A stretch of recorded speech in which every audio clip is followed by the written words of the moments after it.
Assalamualaikum warahmatullahi wabarakatuh.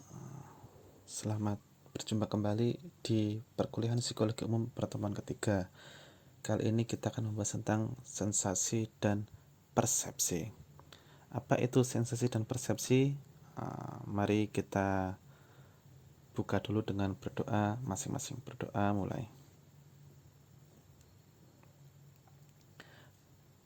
Baik, pertemuan sebelumnya kita sudah membahas tentang teori-teori dasar psikologi umum ya.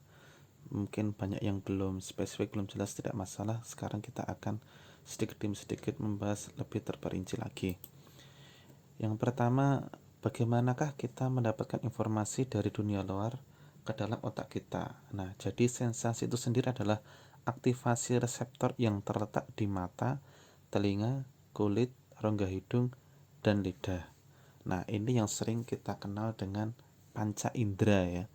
Mata sebagai indera penglihatan, telinga sebagai indera pendengaran, kulit sebagai indera peraba, hidung sebagai ronda penciuman, dan lidah sebagai indera pengecap.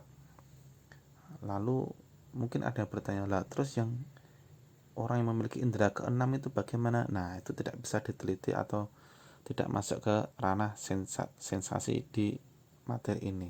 Mungkin bisa dibahas di pertemuan-pertemuan yang lain tentang itu, tapi kita tidak akan membahas itu. Kita akan membahas ke panca indera yang ada di sini. Nah, sensasi yang diterima oleh tubuh kita itu akan diterima oleh reseptor. Reseptor sensori adalah bentuk khusus neuron yang diaktifkan oleh rangsangan yang berbeda seperti cahaya, suara, atau molekul-molekul yang bisa diindera oleh penciuman dan sebagainya. Nah, jadi dari reseptor sensori masuk, kemudian masuk ke otak, diolah, kemudian dari otak kemudian memerintahkan saraf-saraf untuk menggerakkan motorik-motorik sehingga tubuh kita bisa merespon yang disebut sebagai efektor. Nah, seperti pada gambar yang ada di tayangan. Reseptor menerima sensor, kemudian sensor masuknya itu berupa sinyal-sinyal atau listrik ya, listrik yang dari indera indera reseptor tadi, misalnya mata, masuk ke otak. Otak memproses itu, kemudian memerintahkan motorik-motorik kita, saraf-saraf kita untuk bergerak menjadi efektor. Lalu bagaimana kita memahami perjalanan cahaya melalui berbagai bagian mata? Nah, jadi salah satu indera yang akan kita bahas pertama ini adalah mata. Mata bisa menerima sensasi berupa cahaya. Nah, di situ sudah ada beberapa bagian-bagian dari mata. Jadi cahaya masuk ke mata dan difokuskan melalui kornea. Kornea memfokuskan pandangan kita terhadap cahaya itu, kemudian melewati aqueous humor dan kemudian melewati lubang di otot iris yang disebut sebagai pupil. Lensa juga memfokuskan cahaya pada retina, yaitu retina yang di bagian belakang, di mana ia melewati ganglion dan sel bipolar untuk merangsang batang atau kon yang berbentuk kerucut gitu ya. Jadi setelah itu dari situ masuk ke otak, kemudian otak memproses, mengolah, dan menerima sensasi berupa cahaya tadi. Nah, jadi mata kita itu sangat kompleks sekali, terdiri dari banyak detail-detail yang berupa pokoknya itu adalah anugerah Tuhan yang sangat luar biasa. Maka kita yang memiliki mata ini harus benar-benar dijaga karena ini sebuah aset yang sangat berharga.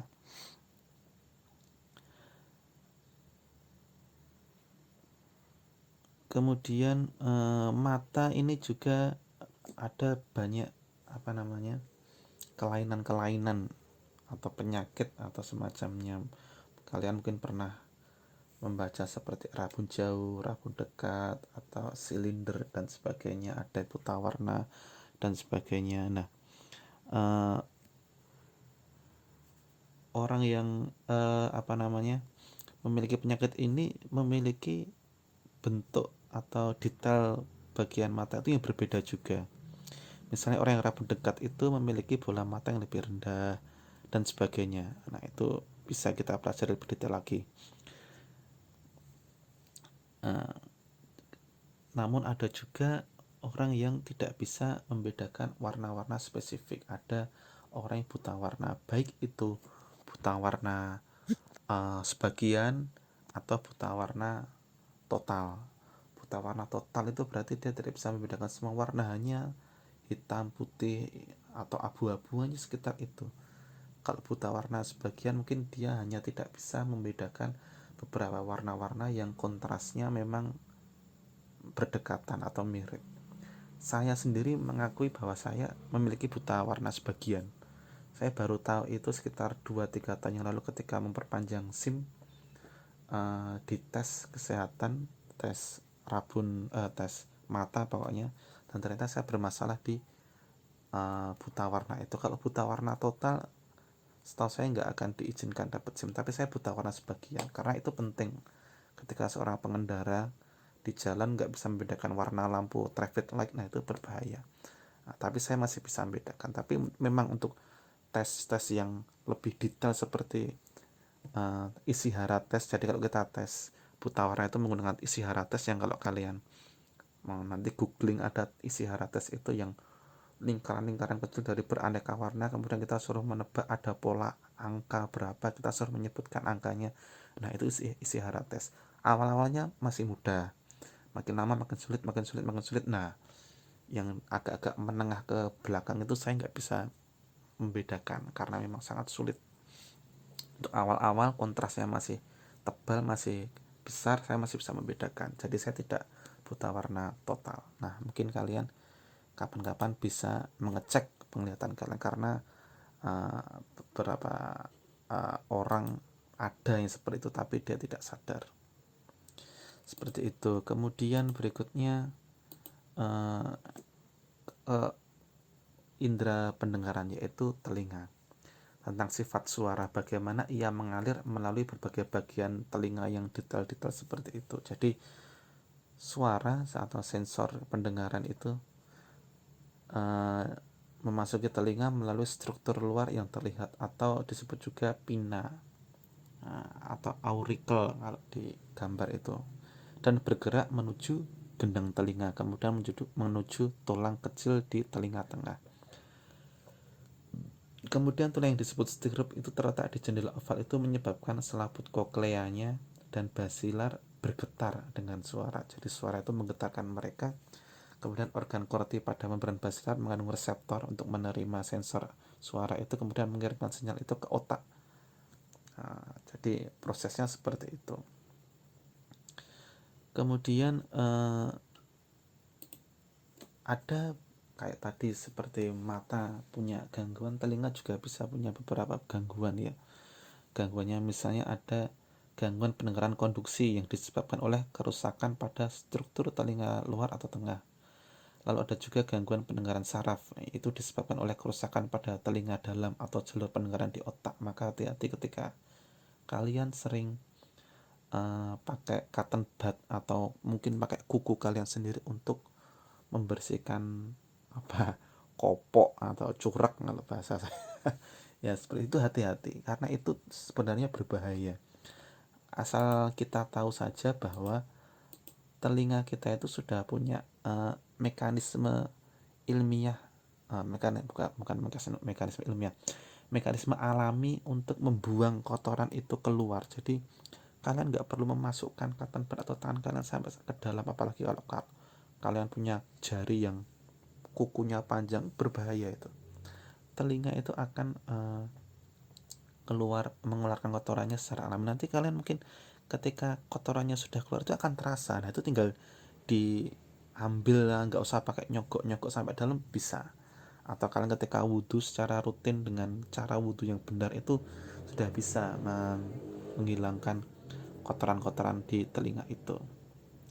Nah, telinga itu juga berbahaya ketika kita mendengarkan suara-suara yang terlalu keras, suara yang 85 desibel batasnya itu biasanya. Atau kalau kalian biasanya memakai headset di HP, ada beberapa HP itu yang sudah alami ketika kita pakai headset dan di setel dengan volume tertentu, HP akan memberikan peringatan bahwa suara seperti ini berbahaya untuk telinga. Nah, seperti itu. Nah, kerusakan telinga itu kebanyakan bersifat permanen, jadi susah disembuhkan. Misalnya karena sering mendengar suara keras, suara bising, itu bisa menjadikan telinga kita rusak. Maka kita harus benar-benar menjaga telinga kita. Itu sekilas untuk telinga kita. Sebenarnya ada juga alat bantu yang digunakan untuk mereka yang memiliki gangguan pendengaran konduktif, atau implan koklea untuk pendengaran yang memiliki gangguan pendengaran saraf.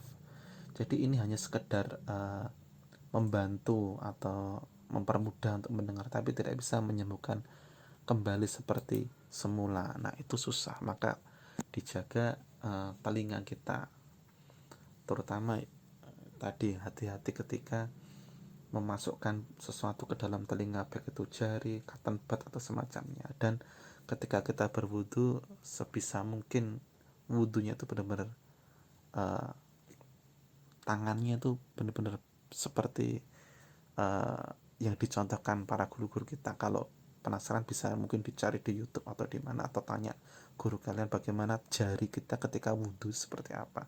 Itu akan sangat membantu untuk membersihkan kotoran-kotoran di telinga kita. Lanjut, setelah indera pendengaran kita ke indera pengecap atau lidah. Disebut juga gustation atau gustatory atau indera perasa. Jadi kuncup pengecap di lidah itu menerima molekul zat yang kita makan atau yang kita jilat, lalu masuk ke lokasi reseptornya, penerima sensornya itu. Nah, gustation itu adalah indera kimia yang melibatkan deteksi bahan kimia yang dilarutkan dalam air liur. Sedangkan rasa yang bisa kita terima, bisa kita deteksi itu ada 5, yaitu manis, asam, asin, pahit, dan umami. Umami itu ada yang menyebutkan seperti kaldu, atau umami itu seperti micin. Nah, itu seperti itu umami. Pahit itu juga rasa ya, bukan berarti tidak berasa. Kita kadang minum obatnya rasanya seperti apa, pahitnya itu juga rasa. Nah, ini ada di gambar lokasi-lokasi di mana indera kita paling kuat mengecap rasa-rasa tertentu. Misalnya umami itu hampir setengah lidah ke depan itu mengecap paling peka terhadap umami. Kemudian ujung lidah di depan itu paling peka terhadap rasa manis. Kemudian pinggiran lidah bagian depan itu untuk rasa asin. Kemudian samping kanan kiri dari lidah itu untuk kecut, untuk asam, rasa asam. Kemudian pangkal lidah itu untuk pahit. Lalu kalau pedas itu rasa di bagian mana? Pedas itu semua, jangankan lidah, bahkan tangan kita pun bisa merasakan rasa pedas. Kita habis ngiris lombok, tangan kita akan terasa pedasnya. Nah, itu indera-indera yang ada di lidah kita. Lalu kemudian ke indera berikutnya, yaitu indera penciuman atau hidung. Indera penciuman ini adalah indera yang mengenali sensorinya terhadap sinyal bau atau aroma. Reseptor penciuman di bagian atas saluran hidung menerima molekul zat dan membuat sinyal syaraf yang kemudian pergi ke reseptor penciuman di bawah lobus frontal. Lobus frontal itu ada di gambar itu, yang warna otak merah itu namanya lobus frontal. Nah, lobus frontal itu bagian otak yang ada di depan. Nah, indera penciuman itu reseptornya ada di bawah lobus frontal. Nah, Jadi indera penciuman ini menerima molekul-molekul kimiawi yang ada di udara. Molekul yang ada di udara itu masuk ke hidung kita, kemudian diterima sinyalnya sebagai bau atau aroma.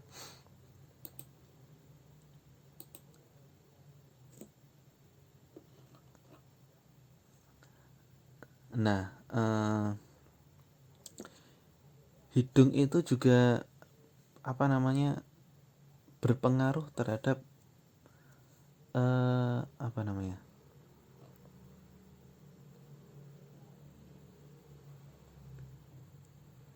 hidung itu berpengaruh terhadap mulut kita juga, lidah kita juga. Artinya sebenarnya ketika kita makan, rasa makanan yang kita rasakan di lidah itu saling bantu membantu terhadap indera yang ada di hidung kita, penciuman. Ketika kita makan sesuatu yang menurut kita tidak enak atau semacamnya, kalau kita menutup hidung kita atau menutup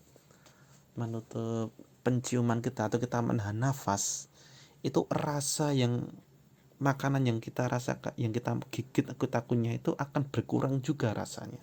Ini bisa kalian praktekkan. Saya sendiri misalnya mengalami bahwa saya itu nggak suka keju atau susu, nggak doyan karena baunya atau rasanya itu enak seperti itu. Ketika saya bertamu kemudian disuguhi makanan yang ada kejunya atau susunya, saya mau menolak, sungkan. Akhirnya tetap saya minum, tetapi saya minumnya sambil menutup hidung. Ya, bukan menutup hidung, tapi menahan nafas. Nah, kalau kalian masih kecil mungkin kalian pernah minum obat diminumin sama ibu atau sirup atau semacamnya sambil tutup hidung karena menahan rasanya. Nah, itu adalah salah satu bentuk bahwa mulut sama lidah sama hidung kita itu saling berkompromi. Kalau mulutnya ingin menolak sesuatu, hidung akan membantunya dengan cara menahan nafas. Nah, seperti itu. Lanjut. Kemudian indera yang terakhir yaitu indera peraba atau kulit. Nah, jadi di reseptor kulit ini bisa menerima rangsangan berupa rasa sakit, tekanan, kemudian suhu juga. Nah, itu ada di gambar juga. Di gambar ada pain receptor, yaitu reseptor untuk rasa sakit, cold reseptor untuk rasa dingin, kemudian heat reseptor yaitu untuk reseptor panas, kemudian pressure reseptor untuk reseptor tekanan, dan touch reseptor yaitu untuk reseptor sentuhan. Nah, jadi kulit kita bisa merespon sensor-sensor yang ada di gambar itu. Nah, lalu kita masuk mulai ke persepsi. Tadi kita sudah membahas tentang sensasi ya, sekarang ke persepsi.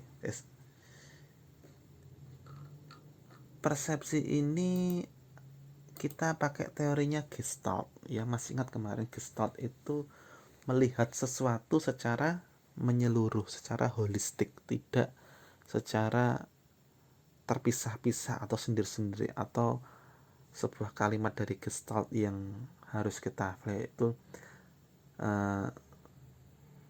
the whole is the sum of its parts. Jadi keseluruhan itu, yang holistik itu adalah gabungan dari bagian-bagian kecil itu. Nah, persepsi itu adalah interpretasi dan pengorganisasian sensasi. Sensasi yang kita terima itu kemudian kita persepsikan, akhirnya menjadi sebuah interpretasi, menjadi sebuah makna. Nah, ada beberapa persepsi umum dari Gestalt ini yang perlu kita tahu, yaitu size constancy, shape constancy, dan breadth constancy. Apa itu? Yang pertama, size konstansi, yaitu kecenderungan untuk menganggap objek sebagai ukuran yang selalu sama, tidak peduli seberapa dekat atau jauh jaraknya. Di gambar ini adalah contohnya. Kalau kita tidak menggunakan prinsip Gestalt, maka kita akan melihat ada 4 orang yang diinjak laki-laki yang besar, kaki yang besar. Nah, itu kalau kita tidak menggunakan pendekatannya Gestalt, kita masih sendiri-sendiri. Jadi kaki itu berdiri sendiri, orang yang ada di bawah kaki juga berdiri sendiri. Kita tidak mempersepsikan keduanya sebagai sesuatu yang utuh. Nah, sedangkan Gestalt itu mengajak kita untuk melihat sesuatu itu secara utuh. Ini sebenarnya gambarnya itu seperti apa sih? Oh, kalau kita lihat secara baik-baik itu ternyata orang-orang yang itu ada letaknya di tempat yang jauh, sedangkan kakinya di tempat yang dekat. Akhirnya kita menjadi paham bahwa bukan berarti kakinya lebih besar daripada orangnya, tetapi memang kakinya lebih dekat ke kamera daripada orangnya. Nah, kalau kita sudah melihat secara holistik ini, kita baru tahu bahwa orangnya itu ukurannya itu ya besar, bukan kecil seperti di bawah kaki ini. Nah, jadi dengan memahami size konstansi ini kita bisa melihat secara utuh dan tidak mudah ditipu oleh ilusi-ilusi visual dengan memainkan size konstansi seperti ini. Lalu konstansi yang kedua adalah shape konstansi, yaitu kecenderungan untuk menganggap objek sebagai memiliki bentuk yang tetap, bahkan ketika objeknya berubah bentuk retina mata. Kita lihat contohnya seperti itu. Ada 3 pintu ya. Pintu yang sebelah kiri kita lihat itu bentuknya persegi panjang ya, berdiri persegi panjang. Lalu yang tengah itu kalau kita lihat kan bentuknya itu seperti trapesium ya, trapesium. Kemudian yang paling kanan juga trapesium, tapi semakin kecil, semakin tipis. Nah, kalau kita tidak memakai Gestalt, ya kita akan menjawab bahwa ini bentuknya yang dari kiri itu adalah persegi panjang, kemudian trapesium lagi lebih kecil. Tapi kalau kita menggunakan pendekatannya Gestalt secara utuh, secara holistik, kita akan melihat, oh bukan, itu bukan trapesium, tetapi itu adalah persegi panjang yang sedang dibuka sedikit demi sedikit. Jadi yang kiri bentuknya persegi panjang, yang tengah persegi panjang, yang kanan juga persegi panjang. Bentuknya tetap konsisten bentuknya. Meskipun kalau kita lihat secara terpisah, nggak pakai Gestalt ya beda. Yang paling kiri persegi panjang, yang tengah trapesium, yang kanan trapesium lebih kecil. Tapi pakai Gestalt enggak. Kita melihatnya tetap semuanya itu persegi panjang. Hanya sudutnya kita melihat dari yang beda. Nah, ini juga perlu dipahami. Kemudian konstansi yang ketiga adalah bright konstansi, yaitu kecenderungan untuk melihat objek sebagai tingkat kecerahan tertentu, bahkan ketika cahaya berubah. Kita lihat 2 gambar ini. Menurut kalian orangnya itu bajunya sama celananya sama apa tidak? Sekilas mungkin berbeda ya. Mungkin kita lihat yang sebelah kiri itu bajunya lebih cerah, sedangkan yang kanan bajunya lebih gelap. Yang sebelah kiri celananya lebih gelap, sebelah kanan celananya lebih terang, tapi itu aslinya sama. Hanya saja backgroundnya itu, cahayanya itu, brightnya itu mempengaruhi cara kita pandang, sehingga seolah-olah itu berbeda. Tapi kalau kita lihat secara utuh, sebenarnya sama, kita hanya tertipu ilusi cahayanya itu. Maka bright konstansi ini kita gunakan pendekatan Gestalt sehingga kita melihat, oh seperti itu, bahwa bajunya itu sama, cuma karena efek cahaya jadi kelihatan bajunya itu berbeda. Nah, kita belajar seperti ini nanti banyak sekali kita gunakan prinsip Gestalt ini kalau kalian misalnya ikut tes psikotes atau tes gambar, tes geometri dan sebagainya itu hanya permainan-permainan gestalt seperti itu. Kita kalau bisa jeli lihat secara utuh, kita akan mudah mengerjakan soal-soal semacam itu. Sebenarnya masih banyak juga ilusi-ilusi optik yang lainnya. Nanti kalian bisa mencari sendiri supaya lebih paham. Nah, mungkin sekian saja. Semoga bermanfaat. Silahkan nanti diskusi. Wassalamualaikum warahmatullahi wabarakatuh.